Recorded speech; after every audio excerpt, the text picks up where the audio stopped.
Hello, my beautiful people. I'm so glad you're here for the High Achiever Hangover Cure. I know that if you signed up for this, if you registered for this, whether you're on live, which I love you guys. Hey, hey Gina. Hey Ashley. Hey, hey. So if you're here live or you're here for the replay, either way, I'm just gonna get straight into it, but I want you to know a few core things before we start and who I am. Um, I and what my core beliefs are as a human being. Number one, there's nothing wrong with your brain. It has everything to do with the environment and the culture that we live in. Okay.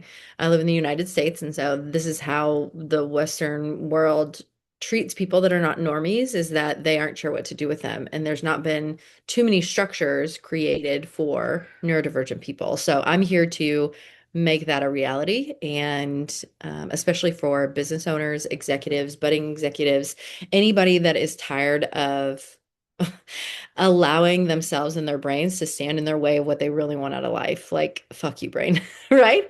My next core belief is that anything you want to grow in, anything you want to change, you can. You are perfectly made. There's nothing wrong with you. You are made for a reason. You're put on this earth for multiple purposes. And my true belief is that whether it's medication, whether it's the executive method, whether it's this course, whether it's the people around you, there are so many things that make up your life and business that can influence and you can change around you, not yourself. We're not changing ourselves because we're perfect, but that we can grow and then we change the environments and the people that are around us and the things that we take in and all of those that we can have the most perfect business, the most perfect life, and we can live exactly what we want. There's nothing wrong with us. We just need to use the tools and strategies that are out there, right? And I've put them in a little perfect package here. Now, today, specifically, we're talking about, I'm so freaking glad that you're here. Like, I'm so stoked to be able to do this. Um, and if I keep looking off camera, by the way, that's a neurodivergent trait. I don't know if you do that, but I do have ADHD. Hey, my name is Amanda Hall. I have ADHD and very proud to have that. Very proud to have a neurodivergent brain, and it serves me in so many ways. But one of the things that you'll see me do, just for clarification, is that I will look off and I may not look into the camera because my brain is thinking. And so if it looks here, it can't buffer as fast as if it's looking elsewhere. So if that's you too, great. But I just want to tell you, like, that's why I'm looking off. I'm not looking at anything. My brain is just collecting its thoughts. It's just getting it together. I also do talk with my hands a lot. So I'm gonna, if I haven't added captions, but I'm gonna add captions at some point and try to, we're gonna use some AI transcription and be able to also send out the whole script if that's helpful for you to read it instead of listen. Or if you want to do both and highlight and whatever. I will go ahead and share my PowerPoint with you so you can kind of see and follow along. But I am so flipping glad that you're here. You have no idea how much energy and effort and not even like a hyper focus. Like I was motivated to put all of this together and make sure it was in a package that everyone that would really resonate with you. You know what I mean? That would resonate with you, that would make sure you get everything you want out of this and you actually have an actionable, I want an actionable step for you to be able to go for. You know, I want you to be able to walk in and be like, okay, I know what the fuck I'm doing. Okay. That's what we're here for. We're not doing this bullshit of like existential whatever philosophy. Now, that has a time and place, but that is not today, and that is not this class. So, all right. Thank you for coming to the High Achiever Hangover Cure. I'm Amanda Hall. I run the executive method, founder, owner, elite executive function strategist. If you need to know anything about how it works for your brain or you want to see what's going on, like I really am great at that. I'm great at coaching. I've done it for a really long time, but I've always been interested. So my background is actually, well, my background where I went to school, when I went to college. I went to school for elementary education, so I was a teacher for a while.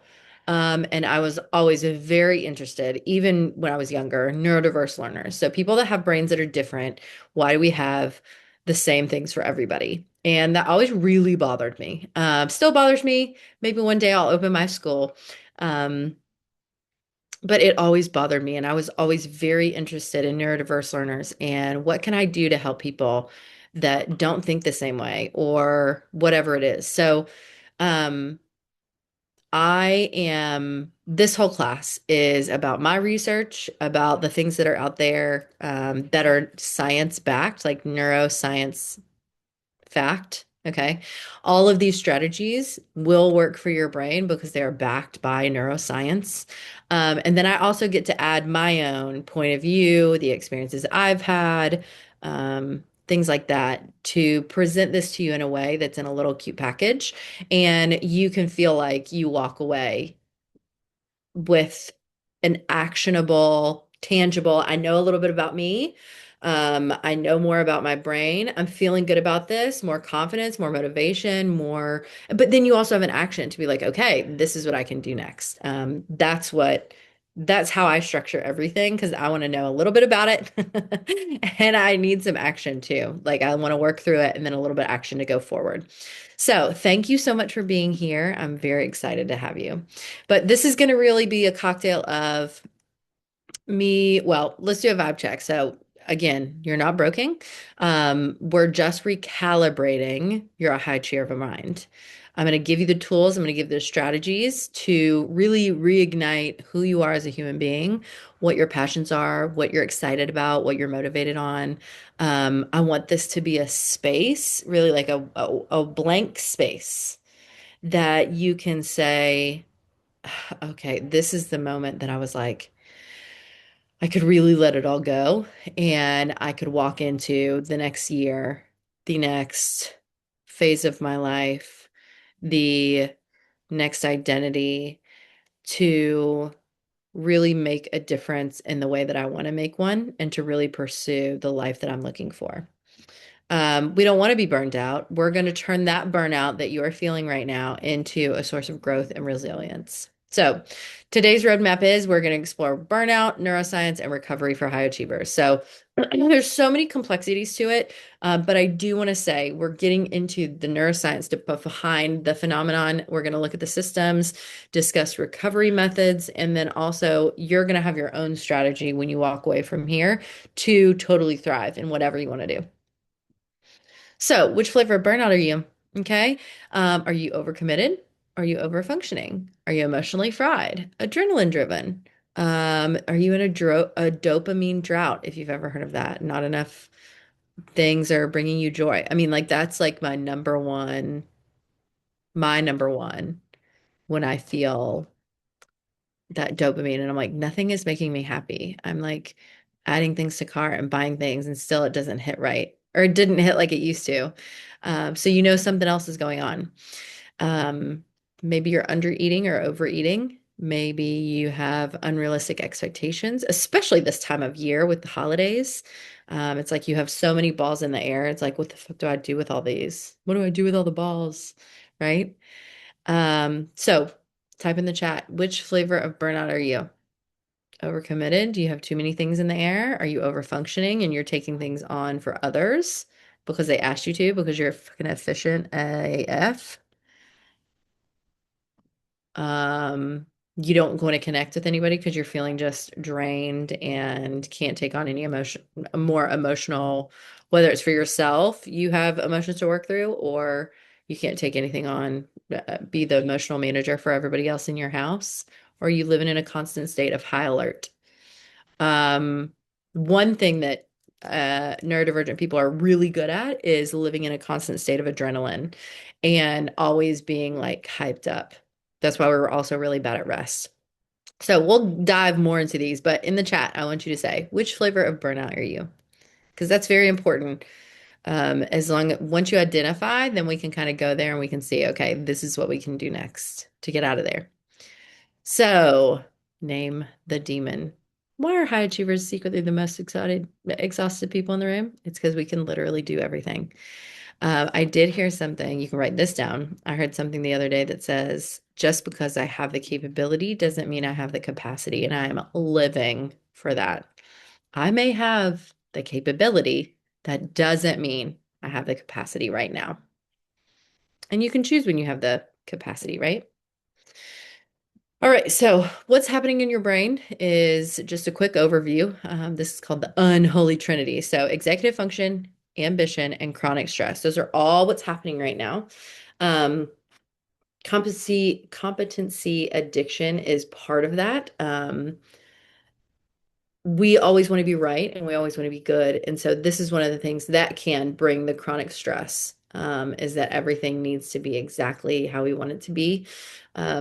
Which also, if it doesn't occur the way that we want it to occur, then starts the shame loop and we feel like shit. And then we digress into the tornado of feeling like garbage and, the mean girl that's in our ear. So just thinking about a competency addiction, we do chase and we've been programmed to chase validation through productivity. For the Western world, this is for all people, right? In the Western world, like America always does everything better. I remember one time we went to Greece, okay? And we were talking to this bartender, it was a friend of a friend, and he was like, when I go to America, I just want to get cheese whiz. And I was like, what the fuck? Like, there's so many more amazing things. And he's like, but America has literally found a way to bastardize cheese, which I thought was a hilarious use of language there. Bastardized cheese in a way that it actually tastes good. Like they have cheese in a can. And I was like, I mean, welcome to America. Like if we can fucking make money off of it, we do it. But that comes at a cost. It comes at a cost of quality, right? Because that cheese is shit. You eat it, totally fine, no judgment. So do I. Little Ritz cracker with a little cheese whiz, a little pepperoni. Chef's kiss, okay? But it's not good cheese. I don't even know if it's cheese, to be quite honest. It probably has plastic in it. But that's neither here nor there. But we seek this Western world, man, you are better if you're productive. You get noticed if you're productive. If you're like, there's so much about this productivity culture. And I know we're all tired of the hustle bullshit, like the toxicity of all that. And that's part of the reason why so many people are burned out. They understand that they are, but how else do we function in our world? You know what I mean? In our Western world. So, just a couple little thoughts. So what's happening in your brain is, whoop, gonna move this down.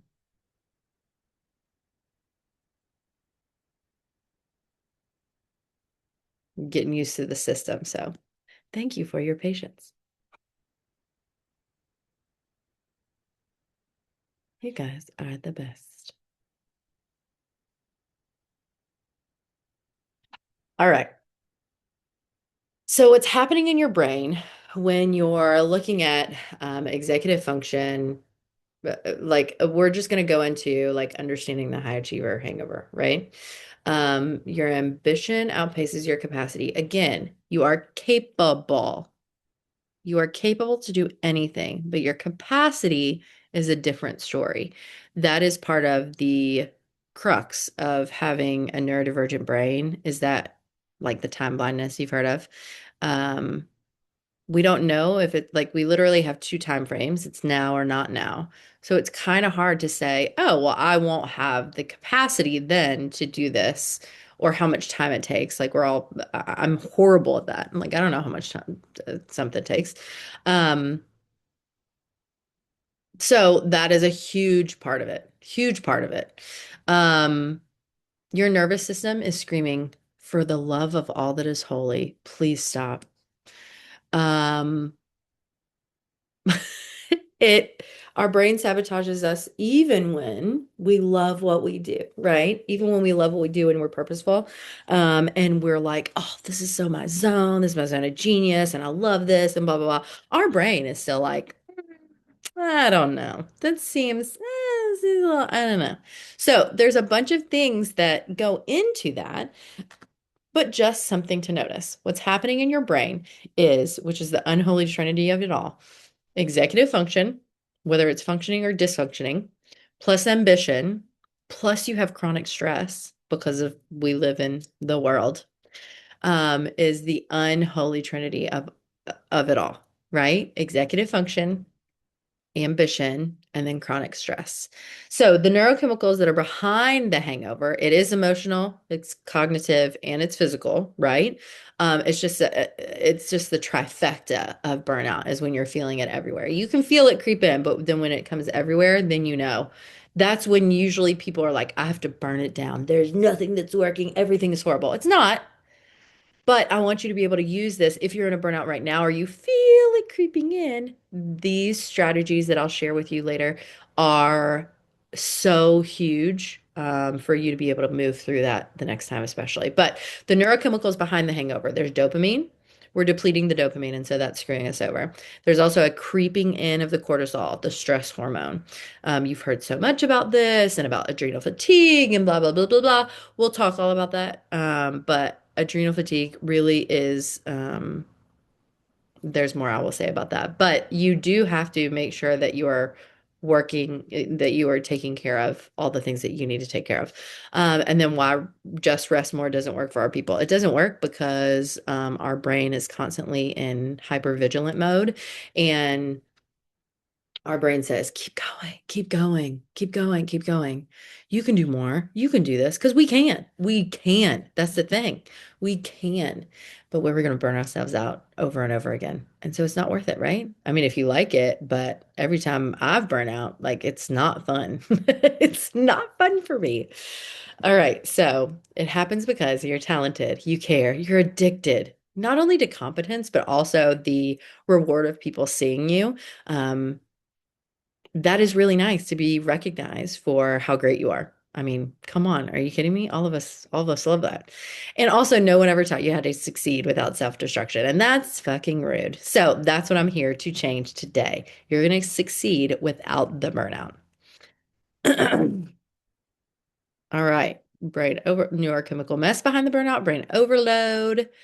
So the constant stimulation leads to exhaustion and decreased performance. Dopamine. We, if you're a high achiever, you do burn dopamine like a toddler um, goes through goldfish snacks, right? Decision fatigue and mood swings, and why can't I make myself start? That's really the dopamine part. That's where I can give you all. It's amazing how many tools that you can use, and sometimes it works and sometimes it doesn't. But you just have to figure out what works for you, and that's what I'm here for. Mood swings. Oh, that's a whole nother one. Cortisol creeping in. And then the chronic productivity panic mode is your sleep sucks, your mood sucks, your creativity has just gone out the window, right? You have no patience. I will step on everybody. Yeah. Then you get in this cycle, and then your sleep sucks, then your mood sucks, and your cognitive function sucks, and then your executive functioning slows down. I mean, it's all so connective. But just rest more is very ineffective when your worth is tied to your output. That's not helpful at all. And so you feel like you're failing because you're resting, which I'm going to change. Hopefully, I'm going to change your brain in thinking that thought right now. Your brain thinks that slowing down because of your not being productive is going to kill you. Okay. Your brain is just trying to keep you safe, it's trying to keep you alive. Hear me when I say you won't become unalive by resting the way you want to and need to. You won't. I promise. I promise you won't. I'm still here, right? All right. Now, oh, before I go to the next part, I want to know how you're feeling after that. Is there anything that was really like a big eye opener? Oh my gosh, how could this even happen? Anything like that. Drop it in the chat. I'd love to hear from you.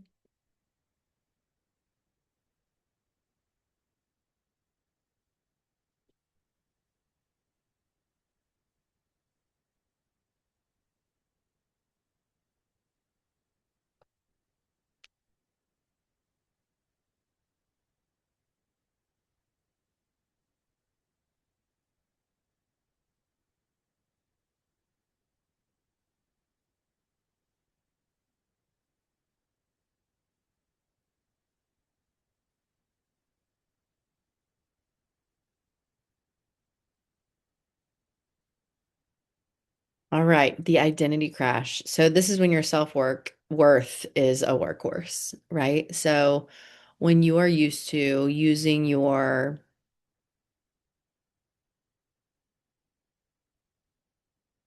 when you're used to basically burning yourself out to or reaching burnout because that's how you show your self-worth.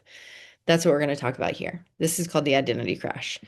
So achievement does not equal identity, but we do act like it is, and we do kind of like it because, again, we are really fast. We are really capable. We know so many things. High achievers don't fear failure. We fear losing the identity of the one that can always get it done, the one that can do everything, the one that knows everything, right? That is a part of identity. Our identity that is very, very embedded. I mean, I can remember in second grade, third grade, when I loved when I could do all the things. And it was validated by teachers, leaders, parents. Those things are validated. And that's why it's perpetuated. Of course, there's the overcycle, the shame loop, the cycle of exhaustion. Love this for us is that you overwork, then you burn out, you slow down, you feel guilty, then you overwork again. It is the literal hamster wheel of death. Maybe not death. Okay, hell. That productivity shame loop is just, it's really it's getting us nowhere, right? It really is a cycle where you're just on the hamster wheel. You're just on the treadmill going nowhere. It's just keeping you in the same fucking space. So, what part of you, I want you to really think, um, what part of you is scared to stop? Is it the part that wants something bigger? Is the part of you that wants to be recognized? Is it the part of you that is like, well, if I can validate that I'm doing a good job, then I am worthy? What part of that? What part of you is scared to stop or to rest?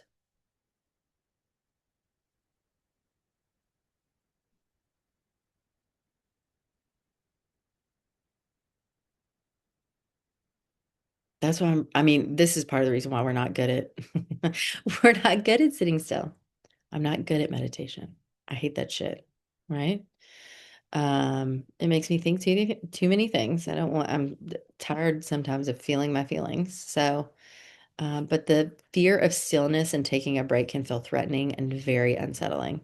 Like you've heard the people before, and you could have said this before in your life. Like, I'm just not good at sitting still. Hmm. Okay. Well, that's an identity. That's an identity and self-worth issue.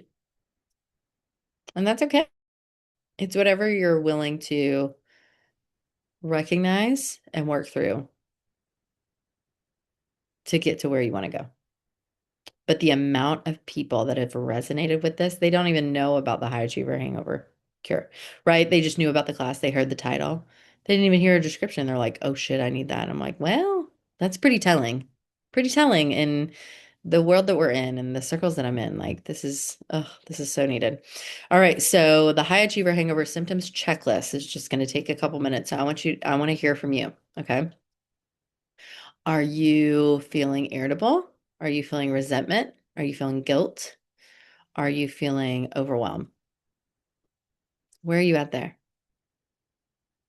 It could be all of the above, and that is totally fine, but put it in the chat. How are you feeling? If you're watching the replay, write it down in the thing. Send me a message. Like, I would love to hear how this recognizing emotional symptoms is working for you.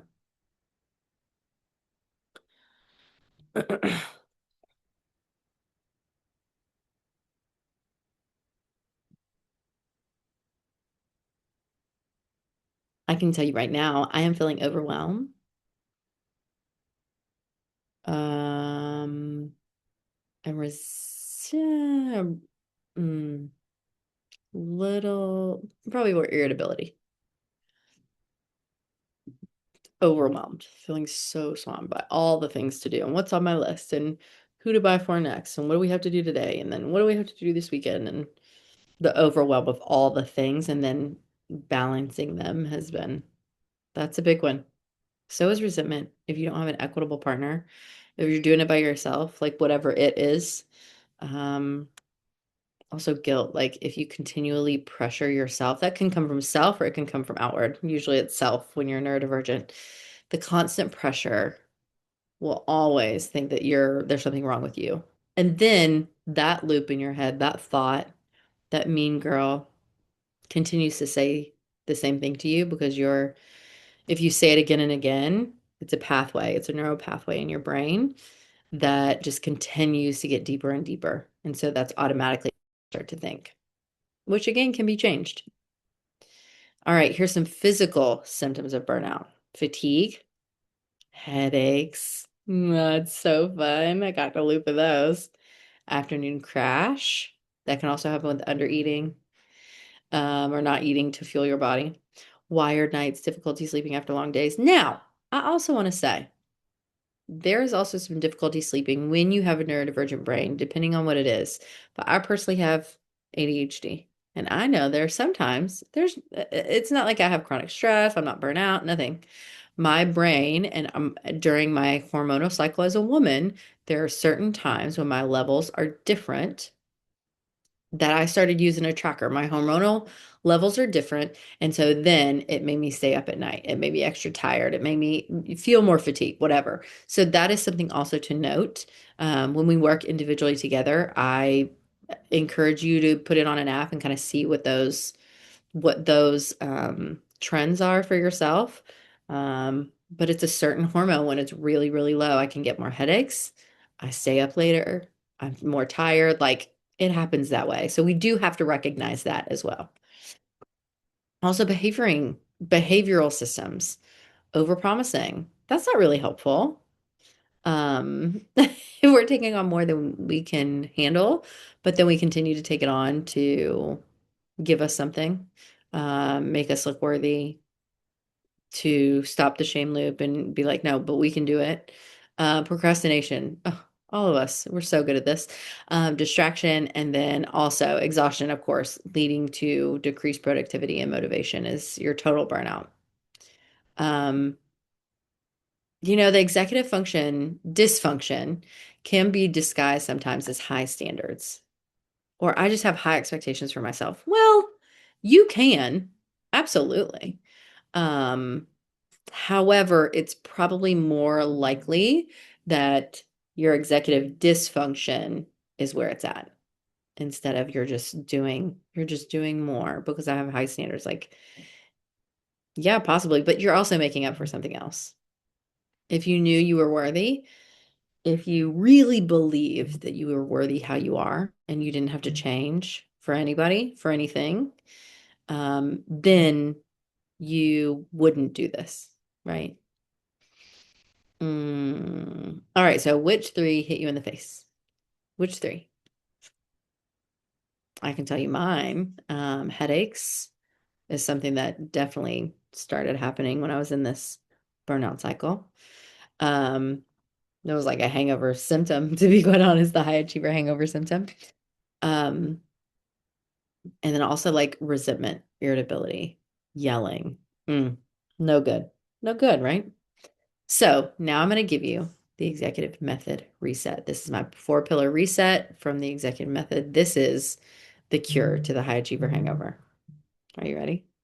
All right. So there's four different pillars. Excuse me.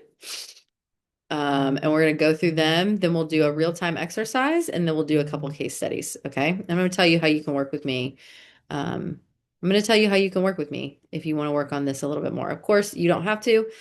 This is just my free class, but I know a lot of people are looking at this time of the year, what they want to walk into with 2026. And this is a place this is a way that we can collaborate together. So, number one, nervous system stabilization. So, a couple things that you can do. Now, these are anything that I say are things that I've tried myself. I've tried with my clients, previous clients, or current clients. You try and see if it works for you. Now, caveat being, don't knock it till you try it. Okay. Don't knock it till you try it. Try it first and then see if it works. And maybe if you have to tweak some things, Okay, you can, but you've started at least something. So, tools that we're going to cover, just 60-second reset. Okay, for the I'm about to lose it moment. I want you to, this is what I do all the time. I say, okay, brain, we need to calm down. I put my hand on my heart, hand on my belly, and wherever I am, and I'll go quick. Breathe out quick because it makes your physical body, it makes it pay attention to what is happening when you do larger motions. That's something that can really help. My kids do this too. So 60-second resets with your body, with your breathing. Um, that is really helpful. So a micro calming routine. That could be, have you ever seen I'm convinced that this works for toddlers, right? My toddler never saw anyone lay on the floor and cry ever. But one day she just did. And I really, that is a nervous system stabilization technique for sure. So if you need to just lay on the floor, lay on the floor, right? You can also do, so you can do it in the microseconds, like in the micro moments of things, or you can do it on a consistent basis. I know that tools for the micro, like the moment, are very important, and also the tools for every day. So I do have a somatic hygiene routine that I do every day, and I'll send that to you all. But basically, it's arm movements, right? It's arm, you go like this, up and down, and then you go like this with your arms. And it has been so helpful for my nervous system to stabilize and just understand, like tell it, like you're calm, you're okay. Another one, this is a really quick one too. If you go like this, and you go like this, just like 2 or 3 seconds to each side, what it signals to your brain is we're safe. This is the movement that you would do when you were a cave person and you said, "Oh, I'm safe." So it's just the going back and forth. Another thing that you can do to really snap your nervous system out of it is cold water. So we've heard I'm not a cold bath person. You can fuck off if you want me to do that. Absolutely not. I hate the cold. But something that I have done is chug a cold, like a glass of cold water. Just, this is something, oh, ooh, this is something you could do if you like have a holiday moment with one of your family members and you just go to the kitchen, get a glass of as cold as you can possibly make it water, probably like half ice, chug it, okay? Or just drink it slow. Either one is fine. But the cold glass on your hand plus it going in your body, that will snap your nervous system back into the present moment, right? That's huge. Also, creating safety before productivity. I love. Neurodivergent people do this all the time. We do it really well, actually. We have our bevies, right? I have my three here. I have my candle. I have my music, right? So that is, we're creating safety. We're creating a space before we are productive or before we want to get in the flow, before we want to be creative. Those are all ways that you can adjust your environment to really not necessarily stop the spiral, but to set yourself up, right? It allows your nervous system to be like, whew, I'm safe. I can be calm. Here we are. All right. So there's a couple ones. Other daily rituals that I use to stop the spiral and to really just allow my nervous system. I do like yoga. I can only do short spurts. So I do like a 5, 10 minute one. Um, I like it for stretching too. So that's another one. I also know people that draw. And so they draw just to draw. It's not for anybody else to see. It's not for anybody else to do, but that is something that calms them. Think about anything that you do when you feel art, paint, like, those creative sides of things that your nervous system like sinks into, right? Your shoulders can relax, your nervous system sinks into, if it's a movie, do a movie, probably not as productive as you want it to be. But because movies do a whole other thing. But think about some of those things you can add into your daily rituals to stop the spiral. And it doesn't have to take an extraordinary amount of time. I just do it for like, this somatic hygiene. I'll share it. Actually, well, I'll share it somehow. But that somatic hygiene, it's very important to do it. Oh, I lost my train of thought. Anyway, it's a nervous system somatic ritual that I do every day. Try to do every day. Okay. Ain't nobody perfect. And are we going to be ashamed about it?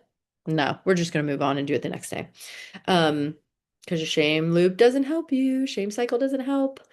But I do that daily because it really does make a difference in how I am in my body, not just my productivity. Okay. I want you to understand that not just my productivity, but in my body, it does make a huge difference. It makes a huge difference in how I react to things. It makes a huge difference in how I'm present with my family and with myself, even at work. All of those things make a big difference. So, pillar number two, let's get into it. Cognitive load offloading. Huge. This is huge. It says you're not tired. Your brain is holding too many tabs. Yes, that is correct. Your brain has too many tabs open. The mental tabs you keep open and haven't been closed, I'm convinced that that is something that we do to our brain to procrastinate. Um, and we don't finish a project. So that is something, if you have accountability, that is huge to make sure that your body is like, oh, well, I'm accountable, or like body doubling if somebody else is there. That's another way that you can do this and make sure that it's almost like a consequence of like a positive consequence, that you need to close whatever project that you're doing. Um, so the things that we'll use are the CEO brain dump ritual. Then there's also a decision detox and then a mental load mapping. Let me, all of these you're going to get so you can see. But let me explain the CEO brain dump ritual. This is something that I do. And I was talking to a friend about that, well, a client about this the other day. And she was like, "Oh, I thought I had to do it this way." And I think so many of us, I want you before anything, you need to listen to this before you go get a fucking planner. So many of us think we're supposed to do it a certain way because we've tried to assimilate into the normie world. We're like, oh, I do it this way. Well, I should do it this way. There's no should in anything. You can do it however you want. There are no rules. Everything's made up. So if we say that, then we can say, okay, then I have flexibility. So one thing that I do have planners. Mine, even if it has a date, just to make my brain think like the date doesn't matter, I started scribbling out the date. This is actually a planner from, I think it's like 2 years ago. I don't even know where it came from. Oh yeah, 2024. I bought it from somebody off the marketplace, or maybe they just had it for free. So it's 2023 and 2024. And so I just end up taking like marking off the dates. I just mark off the dates. Because like then it trains my brain like the dates don't matter. The rules don't matter. That's what you're doing. You're training your brain to think in a different way. So that's a huge thing. So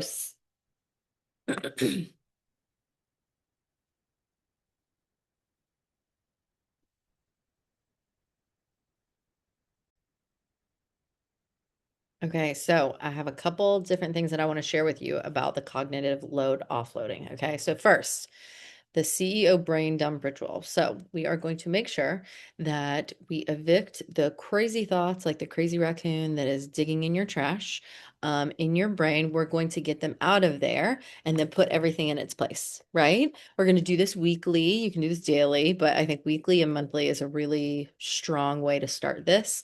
And you can see that it will actually work. You can see it in that timeline. So you're going to use this at the start of the week. You can do it Sunday, Monday. Usually people like it. You can also use it at the end of the day when your brain won't shut its mouth. And you're like thinking about all the things and you're like, no, let's recalibrate. This is our brain dump ritual. Let's do it. And then anytime you feel busy but not effective, don't we love that? So when your brain is just going, this is when you can use that. Okay. So this is not a to-do list. I want to be very clear about that. This is not a to-do list. We're not going to move ahead to the to-do list. It's not going to be extra functional or extra efficient if you go ahead and put it in a to-do list. We're just going to dump it all out first. Okay. So let's just get it on paper. You're going to set a 5 to 10 minute timer, dump everything out of your brain. It's literally called a brain dump. So anything, tasks, worries, half ideas, if you want to, the only way that I set up, it's not a to-do list, but I do business and then personal. And so I kind of do it in those two buckets. So I have like, I open up my notebook, okay, like this. There's two blank pages like this. And so I would put personal and then business on those. So I had a candle lit. Um, and that's how we start it, right? What this will actually do is it will reduce your working memory overload. So all the things that you're keeping in your head are now on the paper, so you don't have to worry about forgetting them, right? So it makes us feel better, boost our confidence and our motivation, and then your self-worth value goes up because you don't have to remember it. So if you don't remember it, that you're not back in the shame cycle, right? The next thing is it is going to lower your cortisol because you know exactly what all the things are, you know where they all are, so you can identify what needs to come next. This remember, there is no organizing. There's no judging. No, this is stupid. Literally everything. The smallest fucking thing. If you need to change one light bulb on your back patio lamp, right? Back patio lamp changed or light changed or whatever. If you need to order it, order back patio light bulb. Whatever, like the tiniest fucking things, it doesn't matter. The biggest things, doesn't matter. Put it all on there, right? Dump everything out of your brain. Tasks, worries, half ideas. Don't forget to email that guy. Existential dread. If you want to add that, you can do that too. But when the timer ends, stop. You're done. Even if you're mid-sentence, that is part of the point. This will actually when you stop, when you tell yourself you're going to stop, even if you're in the flow, you can start to gain confidence with yourself again. Your brain will start to gain confidence with yourself again because then it will say, when I want it to stop, I do stop, right? Um, then if from there, if you want to take it somewhere else, then you can. But this also stops your brain from looping because it finally feels hard. It finally feels hard that you're ready to move forward. It knows all the thing that it was keeping up here is now on paper, and so you don't have to remember it anymore. Isn't that like, just to think about it, like my body's like, even though I do this all the time, my body's like, oh, look at you thriving. Okay, the next one, decision detox. Where's my PowerPoint here? Here we go. Decision detox. I fucking love this one. I literally said to my friends the other day, I said, I don't care what we do. I just don't want to make any decisions. That is definitely to the point that I'm at right now. And I'm fine with that. I don't need to make, there are certain decisions that are important and some that are not. This, those are not. Um, so when you're going to use the decision detox are when you're mentally fried, you're stuck in micro decision hell, like clothes, emails, what to eat, when to do things, blah, blah, blah, blah, blah, packages to wrap, gifts to get. And also, when you're feeling irritable for no reason, this is a really good one because usually it comes down, at least for me and a lot of my clients, is it comes down to decision fatigue, that I don't want to make any more choices. It's the end of the day. I'm feeling irritable. I'm getting pissed. One little thing is going to set me fucking off. This decision detox will help. So, you're going to remove decisions from your brain before they drain you. So list all of the decisions. This is going to take some time. Okay. List all of the decisions that you make in a typical day. That's a lot of things. Um, but awareness is the first step, right? So once we have awareness, then you can highlight the ones that you need to do daily or weekly. And then also the ones that don't meaningfully change outcomes. So if it's not moving the needle in your personal life or your business, then you can just take it off your plate, right? But again, awareness is so important to know. Then create defaults. You can also create defaults like you have the same breakfast for a while. Now, I understand that we like variety. So the variety you can make is you have Greek yogurt every day, but you have different kind of granola or different kind of fruit that you put on it. That's still different, right? Or you can have oatmeal, different flavor oatmeal.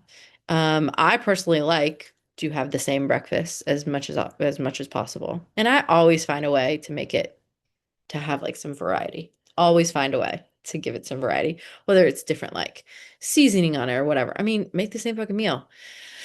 One day I'll convince my husband that we can have the same meal every night of the week. Same work blocks, same content structure, same meeting rules. Like it can get boring, but there's enough variety and creativity in your brain that if you make certain things default, then you'll find the place where you want to be creative or change things, right? Then also decide once, then automate or ritualize. So it can be either a ritual, it can be something that you automate. So maybe it's like you need to set an alarm to or a certain email goes every week or so it could be so many things, but decide once and then automate or ritualize. It needs to be in your day or your week. It needs to be basically like on the calendar. And that's really hard for our brains because we're like, but I have so much capacity. I have so much time. We don't have fucking time, okay? And the time that you spend doing on productivity like tasks, you probably don't want to fucking do anyway. You want to do something more dopamine giving and something more life giving. So let's par it down, right? Expectation is up here. Stop it. Put the bars down here, man. But what all of this does is that it preserves your executive function. It also increases your follow through, which again helps with your confidence, helps with your motivation because you're keeping your word to yourself. And then it reduces irritability and eventually shutting down. Then mental load mapping. Okay, this is going to be in your workbook too. Each one has a different page, but step by step, you're going to actually use this when you feel resentful, but you can't explain. You're not doing everything, but you're still exhausted. Those days that you're like, oh my God, I feel like did so much, but nothing got done. This is the day to use that. Um, so step by step, you're going to draw 3 columns. You're going to have a business, personal, and household and life admin. Under each list, you're going to do, things you remember, not just you do, things you remember, and then also things you anticipate. This is the sneaky little one, okay? And what this actually will do, it validates your exhaustion. So it validates how you're feeling. It also reduces the cognitive load and it creates space for strategic thinking instead of survival mode. So you have your 3 columns under each list, things you do, things you remember, things you anticipate. Circle those things that live in your head or could be, and then also highlight the things that can be delegated, automated, or shared. And then you get to decide what gets externalized, what gets delegated, or if you have things that you can drop. That's always really nice.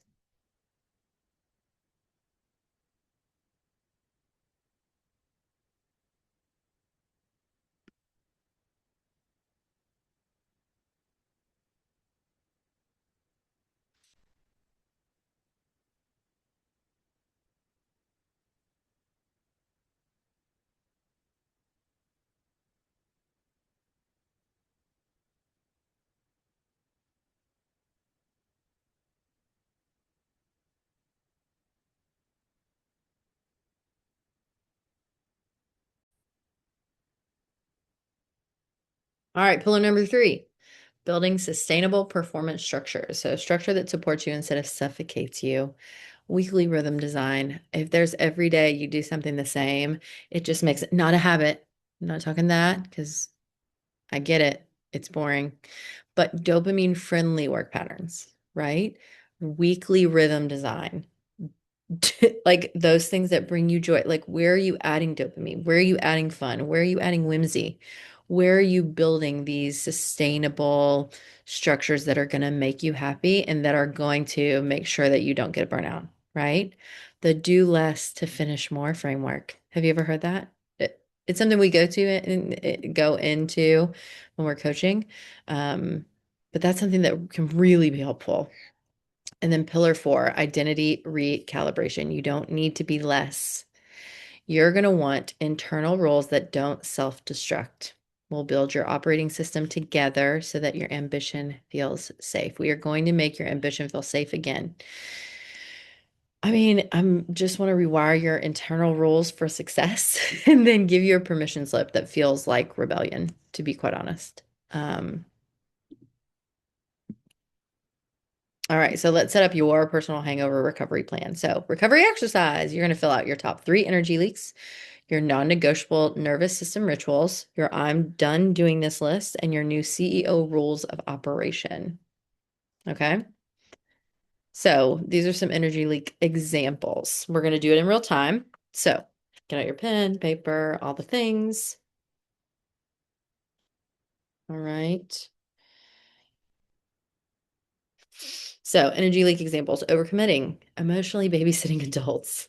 That's my favorite. I'm tired. I've literally said this to my family. I'm tired of being the emotional manager of everybody in the house, myself included. Right? That's a choice I make. Decision bottlenecking. If you're the only one that can make a decision, that's a problem, right? So, three biggest energy leaks.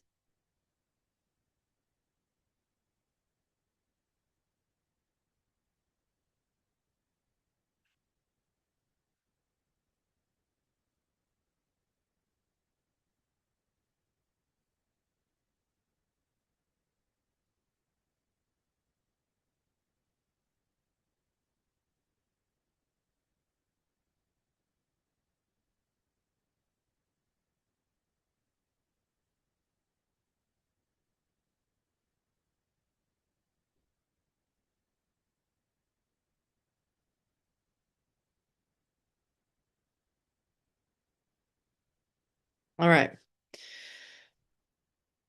Next, excuse me.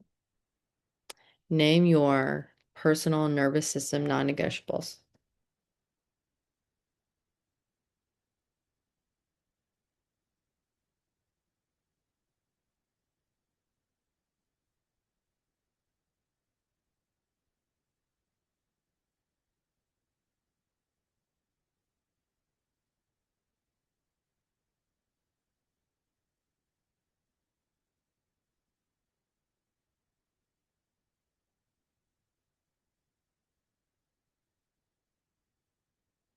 What's your nervous system non-negotiables? All right, pick one behavior you're done outsourcing to adrenaline. Don't we love that? And then write your, oh, hell no, we're not doing this anymore.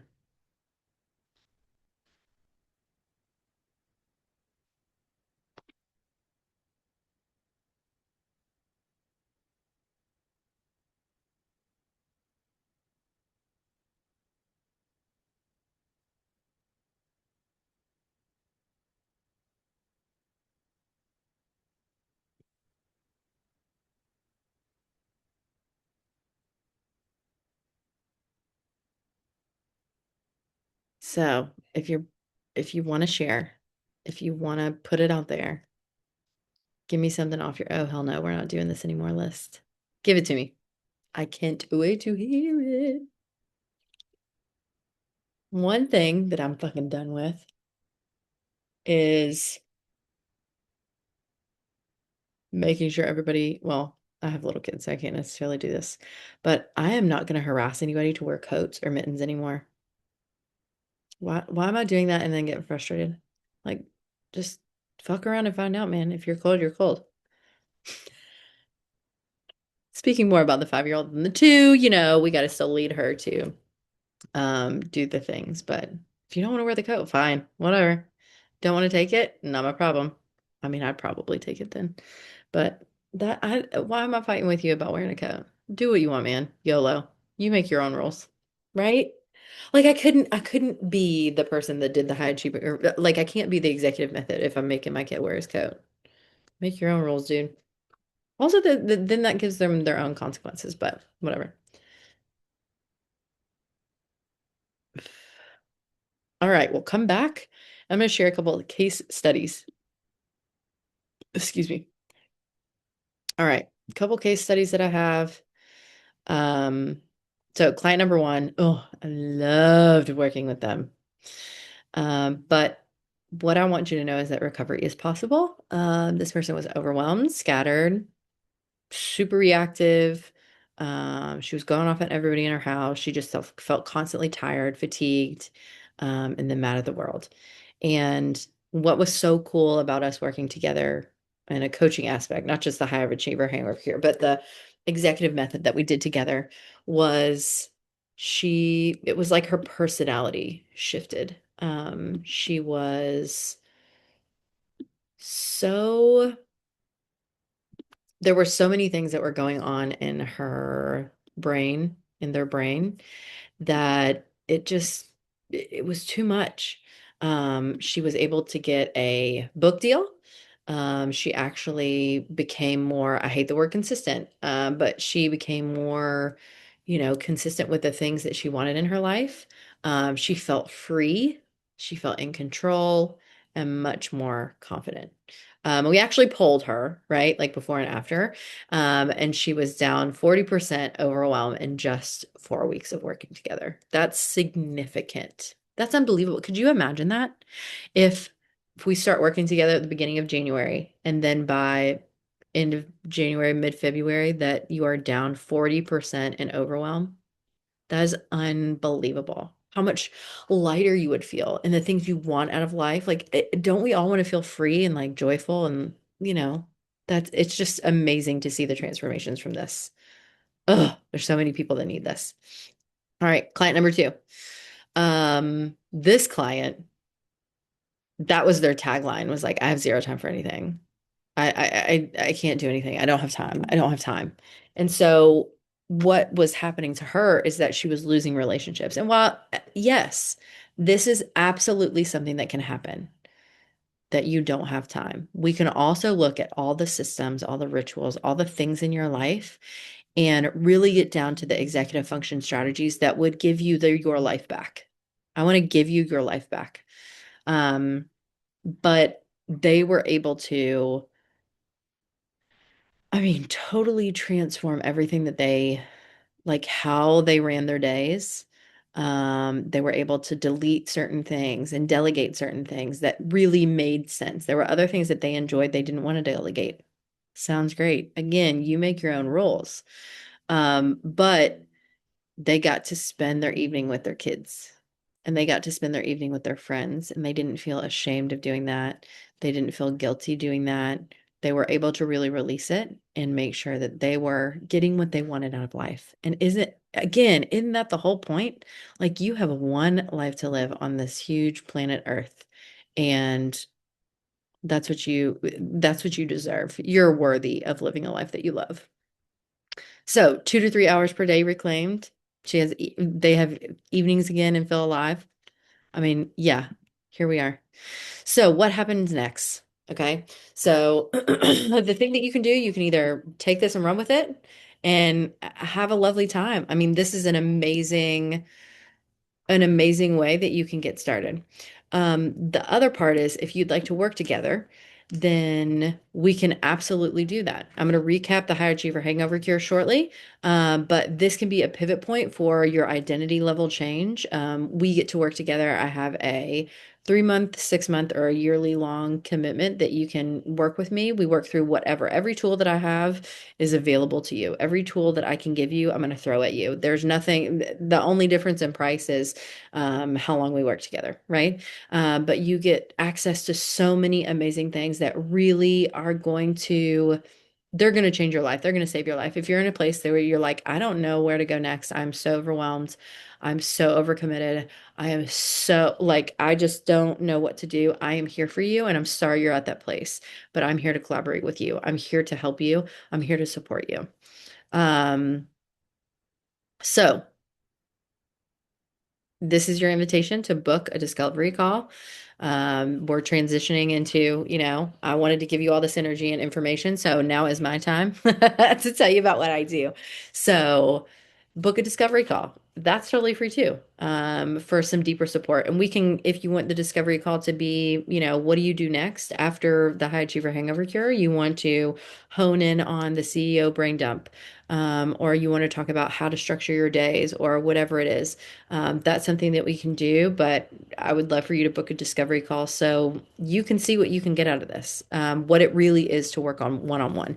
And then we can see if it's a good fit. Because I don't want you or I to ever feel forced into anything. I want the relationship to be great. I want you to get benefit out of it. I want to get benefit out of it. I want to share whatever I can with you.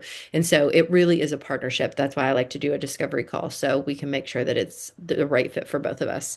But this is the last thing that that I'll say to you is, oh, hold on. Oh, yeah, yeah, yeah. Oh, I forgot about this. You can keep running your life on fumes, or you can learn to run it like the powerhouse you actually are, right? Don't keep running your life on fumes. I'm here to help you. I want to help you. And let's fucking go. Let's do this. So, there is an exclusive discount for those watching. Book your clarity call, and you get a discount code um, let's see. Now I'm trying to think of what it is. Isn't that the crux of ADHD? You'll get a coupon code for like $600 off or something stupid, right? But it's going to be huge. So it's only available until the end of the weekend. But that is what I want to offer you. If you watch this, then you'll be able to get that huge ass discount. Mm-hmm.